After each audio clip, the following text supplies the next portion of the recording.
Guys, അപ്പോൾ ഈ video നമ്മുടെ കുട്ടികളുടെ അരങ്ങേറ്റത്തിൻ്റെയും അതേപോലെ പ്രോഗ്രാമിൻ്റെയൊക്കെ വിശേഷങ്ങളാണ് കേട്ടോ. രാവിലെ അച്ഛനെയും കൂട്ടിയിട്ട് തൊഴാനായിട്ട് പോയി. ഇവിടെ വെച്ചായിരുന്നു നമ്മുടെ കുട്ടികളുടെ അരങ്ങേറ്റം പ്രോഗ്രാമൊക്കെ. തണ്ടലം ശ്രീ അരിയാൽക്കൽ ഭദ്രകാളി ക്ഷേത്രം കൊടിയേറ്റം ദിവസമായിരുന്നു കേട്ടോ നമ്മുടെ പ്രോഗ്രാം. അപ്പോൾ അതിൻ്റെ പരിപാടികളൊക്കെ അവരവിടെ ചെയ്തുകൊണ്ടിരിക്കുന്നുണ്ടായിരുന്നു. അപ്പോൾ തൊഴലൊക്കെ കഴിഞ്ഞിട്ട് ഞങ്ങൾ അവിടുന്ന് നേരെ ദുർഗാ ഭഗവതി ക്ഷേത്രത്തിലേക്ക് പോയേ. കുട്ടികളുടെ ചെലങ്കയും അതേപോലെ കുച്ചിപ്പുടിയുടെ മൊന്തയും പ്ലേറ്റൊക്കെ പൂജിക്കാനായിട്ട് ഞാൻ ഇവിടെയാണ് കേട്ടോ കൊടുത്തിട്ടുണ്ടായിരുന്നത്. കൂടിൻ്റെ കുഞ്ഞുമണിയും അശ്വതി ചേച്ചി ഉണ്ടായിരുന്നു. അപ്പോൾ ചെലങ്ക പൂജയൊക്കെ കഴിഞ്ഞിട്ട് ഞങ്ങൾ അവിടെ നിന്ന് ഇറങ്ങി. വീട്ടിൽ വന്ന ഉടനെ പിന്നെ വേഗം റെഡി ആയിട്ടോ, സാരിയൊക്കെ കൊടുത്തിട്ട് വിളക്കൊക്കെ കത്തിക്കാനായിട്ട് റെഡിയായി. ചെലങ്കയൊക്കെ കൊടുക്കാനായിട്ട് കുട്ടികൾ വരുമ്പോഴത്തേക്കും എല്ലാം സെറ്റാക്കി. അതിനിടയ്ക്ക് ഞാൻ അടുക്കള വരെ ഒന്ന് പോയി നോക്കി. അടുക്കളയിൽ വല്ലാതെ ഞാൻ ആ ദിവസം കയറിയിട്ടില്ല. വിദ്യയും അശ്വതിയും അടുക്കളയിൽ തിരക്കിട്ട പണിയിലാണ് കേട്ടോ. നമ്മുടെ കുട്ടിപ്പെട്ടാളങ്ങളാണെന്നുണ്ടെങ്കിൽ TV കണ്ടുകൊണ്ടിരിക്കുന്നുണ്ട്. അതിനിടയ്ക്ക് എൻ്റെ സ്റ്റുഡൻറ്റ് മീനാക്ഷി വന്നു. അതിൻ്റെ പിന്നാലെ ശ്രീകുട്ടി വന്നു കേട്ടോ. ശ്രീകുട്ടി എന്ന് ഞങ്ങൾ വിളിക്കുന്ന പേരാണ്, ശരിക്കുള്ള പേര് ശ്രീലക്ഷ്മി എന്നാണ്.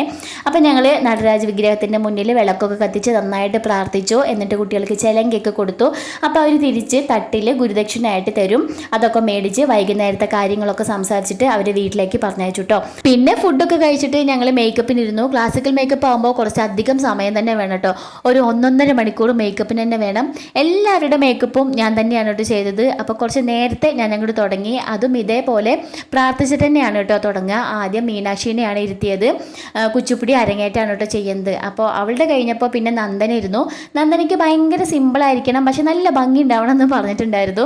അത് കഴിഞ്ഞപ്പോഴേക്കും പാർവതി വന്നു. പാർവതി ഡ്യൂട്ടിയൊക്കെ കഴിഞ്ഞിട്ടാണ് കേട്ടോ വന്നത്. അങ്ങനെ പ്രത്യേകിച്ച് അഭിപ്രായങ്ങളൊന്നുമില്ല, സുന്ദരിയാക്കി തരാൻ പറഞ്ഞു. അങ്ങനെ മേക്കപ്പ് ഒക്കെ ഒരുവിധം കഴിഞ്ഞപ്പോൾ പിന്നെ എല്ലാവരുടെയും മുടി കെട്ടി കൊടുക്കുക എന്നുള്ളതാണ്. മോഹിനിയാട്ടമാണെന്നുണ്ടെങ്കിൽ സിമ്പിളാണ് കേട്ടോ മുടി കെട്ടാനായിട്ട്. ഇതേപോലെ കുച്ചിപ്പുടി ഭരതനാട്യമൊക്കെ ആണെന്നുണ്ടെങ്കിൽ കുറച്ച് സമയം ഇതിനും വേണം. അങ്ങനെ മുടികെട്ടലൊക്കെ കഴിഞ്ഞിട്ട് അവരെ ഡ്രസ്സ് ചെയ്യാൻ പറഞ്ഞയച്ചു. പിന്നെ ഞാൻ ശ്രീകുട്ടീനെയാണ് കേട്ടോ ചെയ്തത്. എൻ്റെ കുട്ടി സ്റ്റുഡൻ്റ് ആണ്. അവളെ ഞാൻ ഏറ്റവും ലാസ്റ്റ് ചെയ്യാമെന്ന് വിചാരിച്ചു. ഇനി പ്രോഗ്രാമിൻ്റെ സമയമാകുമ്പോഴേക്കും അവിടെ തട്ടി ഇവിടെ തട്ടി മാക്കേണ്ടെന്നൊക്കെ വിചാരിച്ചിട്ട് ഏറ്റവും ലാസ്റ്റാണ് അവളെ ചെയ്തത്. അങ്ങനെ ശ്രീകുട്ടിയുടെ മേക്കപ്പ് ഒക്കെ കഴിഞ്ഞപ്പോഴത്തേക്കും എല്ലാവരും ഡ്രസ്സൊക്കെ മാറ്റി. അപ്പോഴേക്കും അടുക്കളയത്തെ തിരക്കുകളൊക്കെ കഴിഞ്ഞിട്ട് എന്നെ ഹെൽപ്പ് ചെയ്യാനായിട്ട് അശ്വതിയും വിദ്യയും വന്നു കേട്ടോ.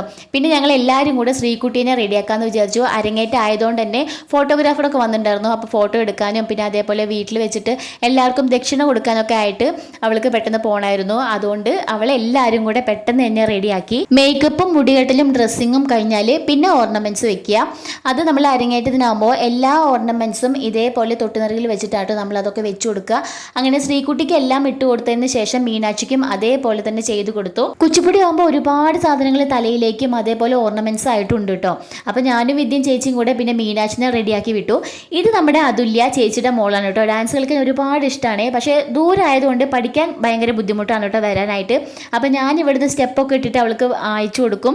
അവൾ അപ്പോൾ വീട്ടിൽ നിന്ന് പഠിക്കും. എന്നിട്ട് സ്കൂളില്ലാത്ത സമയത്ത് വീട്ടിൽ വന്നിട്ട് പഠിക്കും കേട്ടോ. അങ്ങനെ ഒരു ഡാൻസൊക്കെ സെറ്റാക്കി. അങ്ങനെ അതുല്യടിയും കഴിഞ്ഞു. ഇപ്പുറത്തെ ഒരാൾ ശ്രീകുട്ടിക്ക് അൽത്ത് ഇട്ടുകൊണ്ടിരിക്കുന്നുണ്ട് കേട്ടോ. നമ്മൾ ക്ലാസിക്കൽ മേക്കപ്പിന് കയ്യിലും കാലിലൊക്കെ അൽത്തിയാണ് ഇട്ട് കൊടുക്കുക. അപ്പോൾ അത് അശ്വതി ചേച്ചി നല്ല ഭംഗിയിൽ തന്നെ ശ്രീകുട്ടിയുടെ കയ്യിലും കാലിലൊക്കെ ഇട്ട് കൊടുത്തിട്ടുണ്ട്. അങ്ങനെ എല്ലാവരുടെ മേക്കപ്പും ഒരുവിധം കഴിഞ്ഞപ്പോൾ പിന്നെ ഞാൻ മേക്കപ്പ് ചെയ്യാനിരുന്നു കേട്ടോ. അതിനിടയ്ക്ക് ശ്രീകുട്ടിയുടെ ഫോട്ടോഗ്രാഫർ വന്നു എന്ന് പറഞ്ഞപ്പോൾ അവൾക്ക് ലിപ്സ്റ്റിക്കും കൂടെ ഇട്ട് കൊടുത്തിട്ട് അവളെ പറഞ്ഞു കേട്ടോ. അപ്പോൾ ഇതാണ് ശ്രീകുട്ടിയുടെ ഫൈനൽ ലുക്ക്. ഈ മേക്കപ്പിൻ്റെ ഇടയിലൊന്നും സമയം എത്രയെന്നുള്ളത് നോക്കിയിട്ടുണ്ടായിരുന്നില്ല കേട്ടോ. നോക്കിയപ്പോൾ വേറൊരു 3/4 മണിക്കൂർ മാത്രമേ ഉണ്ടായിരുന്നുള്ളൂ പ്രോഗ്രാമിന്. പിന്നെ എന്താ അവിടെ സംഭവിച്ചതെന്നുള്ളത് അറിയില്ല. എല്ലാവരും കൂടെ സടപടയെന്ന് പറഞ്ഞിട്ട് എന്നെ റെഡിയാക്കി. ഈ നേരമില്ലാത്ത നേരത്ത് ഒരു സാധനവും കാണൂല്ല കണ്ണിൽ. ആ സമയത്തൊക്കെ ഞാൻ വിദ്യേനെയാണ് കേട്ടോ വിളിച്ചിട്ടുണ്ടായിരുന്നത്. വിദ്യ അത് കണ്ടോ, വിദ്യ ഇത് കണ്ടോ എന്ന് ചോദിക്കും. അപ്പോൾ ആ സമയത്തൊക്കെ കറക്റ്റായിട്ട് എല്ലാ സാധനങ്ങളും എടുത്തു തന്ന് സഹായിച്ചത് വിദ്യയാണ് കേട്ടോ. അങ്ങനെ എല്ലാം റെഡിയായി വന്നപ്പോഴേക്കും അർജുനും ഇന്നാരും റെഡിയാക്കാനില്ലേന്ന് ചോദിച്ച് വന്നു. അവിടെ പിന്നെ പ്രത്യേകിച്ച് മേക്കപ്പ് ഒന്നും വേണ്ടല്ലോ, കോസ്റ്റ്യൂമൊക്കെ അവൻ തന്നെ ഇട്ടിട്ടുണ്ടായിരുന്നു. പിന്നെ മേമയുടെ വക കുറച്ച് ലിപ്സ്റ്റിക്കും കൂടെ ഇട്ട് കൊടുത്തപ്പോൾ ആൾ സുന്ദരനായി. അങ്ങനെ ഞങ്ങൾ ഫോട്ടോസൊക്കെ എടുത്തിട്ട് ഇറങ്ങാൻ നേരത്തെ അച്ഛൻ്റെയും അമ്മയുടെയും കാലൊക്കെ പിടിച്ചിട്ടാണ് അമ്പലത്തിലേക്ക് പോയത്. ഈ വീഡിയോസ് മൊത്തം എടുക്കുന്നത് ചേച്ചിയുടെ മോള് അനു ആണ്. പിന്നെ ഞങ്ങൾ എല്ലാവരും കൂടെ അമ്പലത്തിലേക്ക് പോയി. എല്ലാം റെഡി ആയിരുന്നു കേട്ടോ. പിന്നെ സ്റ്റേജിൽ വെച്ചിട്ട് കുട്ടികൾക്ക് ചെലങ്കയൊക്കെ കെട്ടിക്കൊടുത്തു. ഫോട്ടോസും വീഡിയോസൊക്കെ എടുത്തു. ആദ്യം തന്നെ ശ്രീകുട്ടിയുടെ അരങ്ങേറ്റമായിരുന്നു ഭരതനാട്യം. അതിനുശേഷം മീനാക്ഷിയുടെ കുച്ചിപ്പുടി, പിന്നെ എൻ്റെ ഒരു സിംഗിൾ പെർഫോമൻസും. അതുകൂടാതെ ഞാനും മീനാക്ഷിയും കൂടെ ഒരു ഐറ്റം. അതോട് കൂടിയിട്ട് ക്ലാസിക്കൽ ഐറ്റംസ് കഴിഞ്ഞു കേട്ടോ. പിന്നെ കുട്ടികളെ കയറ്റാണ് ഉണ്ടായത്. സിനിമാറ്റിക് ആയിട്ട് അർജുൻ, അതുല്യ, ശ്രീകുട്ടി അവരെ കയറ്റി. പിന്നെ ഞങ്ങൾ കോസ്റ്റ്യൂമൊക്കെ ചേഞ്ച് ചെയ്ത് വന്നിട്ട് ഞങ്ങൾ സിനിമാറ്റിക് ഫ്യൂഷൻ ചെയ്തു കേട്ടോ. ഏറ്റവും ലാസ്റ്റ് 70s കുറച്ച് സോങ്സും കൂടെ മിക്സ് ചെയ്തിട്ട് ഞങ്ങൾ അതും കൂടെ ചെയ്തു. അതോട് കൂടിയിട്ട് പ്രോഗ്രാം കഴിഞ്ഞു കേട്ടോ. നമ്മുടെ പ്രോഗ്രാമിൻ്റെ ഡ്രസ്സും ഓർണമെൻറ്റ്സും ഒക്കെ എടപ്പാളുള്ള ഭദ്ര ഡാൻസ് കളക്ഷൻ എന്നാണ് കേട്ടോ എടുത്തിട്ടുണ്ടായിരുന്നത്. എല്ലാവർക്കും നല്ല അഭിപ്രായമായിരുന്നു കേട്ടോ നമ്മുടെ പ്രോഗ്രാമിനെ കുറിച്ചിട്ടും അതേപോലെ കോസ്റ്റ്യൂമിനെ കുറിച്ചിട്ടും. ഡാൻസിൻ്റെ മാത്രമായിട്ടുള്ള വീഡിയോ ഞാൻ യൂട്യൂബിൽ ഇടാം കേട്ടോ. പിന്നെ അവിടെ പെർഫോം ചെയ്ത എല്ലാവർക്കും ട്രോഫിയൊക്കെ ഉണ്ടായിരുന്നു. അതൊക്കെ മേടിച്ച് തിരിച്ച് ഞങ്ങൾ വീട്ടിലെത്തി. ഇത് എനിക്കും മോനും കിട്ടിയതാണ് കേട്ടോ ഈ കണ്ടുകൊണ്ടിരിക്കുന്നത്. ഇനി അടുത്ത പരിപാടി മേക്കപ്പ് കളയാന്നുള്ളതാണ്. ചെറുപ്പം തൊട്ടേ പ്രോഗ്രാം കഴിഞ്ഞ് വന്നു കഴിഞ്ഞാൽ മേക്കപ്പ് കളയാന്ന് പറഞ്ഞാൽ ഭയങ്കര സങ്കടമുള്ള കാര്യമാണ് കേട്ടോ. അപ്പോൾ കുറേ നേരം കണ്ണാടിയിലൊക്കെ നോക്കി നിന്നിട്ടാണ് ഞാൻ തുടച്ച് കളയാറ്. അപ്പോൾ ഇത്രയേ ഉള്ളൂ. അടുത്ത വീഡിയോയിൽ കാണാം. ടാറ്റാ.